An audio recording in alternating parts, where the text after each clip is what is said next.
a sister, she's now 19 years old. When she was 16,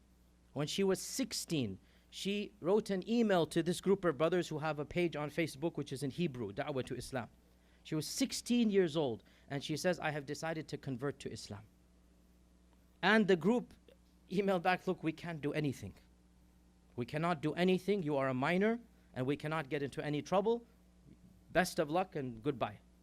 She kept on emailing fiqhi questions, aqidah questions, and they have to answer just simple questions, right? She began to pray in her own house, in her closet, at the age of 16. And she began to get material online from them. And I was with the brother who eventually, there was a family, an elderly man and woman. They're living outside of Jerusalem. And they found, or the group that is the da'wah group, they found a family that at great risk to them would be willing to take in this young girl. This young girl, the night she turned 18, because they said we can't do anything legally, we don't want any trouble. The night she turned 18, she packed her bags, went to a phone booth, called the brother and said, I'm standing here. You told me when I'm 18 it would be legal. I'm 18, come pick me up. I cannot be with my family anymore. The brother became very worried. What is this, a trap, what not? Because obviously it's very dangerous, right? And he went with a group of family, sisters, whatnot. They found out everything seems legit, whatnot. She says, I need a place. I cannot be at home. I'm not allowed to pray. They're forcing me to do this and that. I need to get out to worship Allah subhanahu wa ta'ala.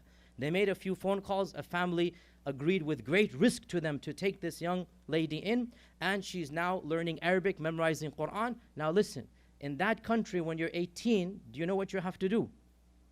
You have to go to the military and army, okay? And her papers came. And the family said, look, we're not going to do anything. This is between you and the government. Because again, they understand you cannot risk your life, right? So you know what they did? She said, fine, give me my paperwork and I'm going to go. Wearing my hijab and telling them I'm a Muslim.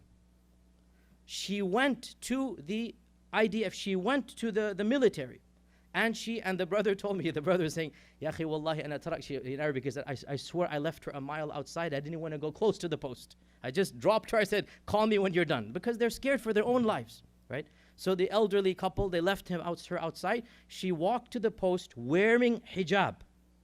She handed the papers of the conscription, and she goes, by the way, I'm a Muslim, so you should know that before you do anything else.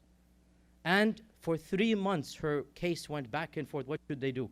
Until finally they gave her a letter that for reasons, for whatever, we don't need you to work in the army. But the courage she must have had to walk in and to be who she is. And now she's memorizing the Quran, learning Arabic. Her Arabic was better than her English when she's talking to me. And subhanAllah, just mind-boggling for me to meet somebody like this.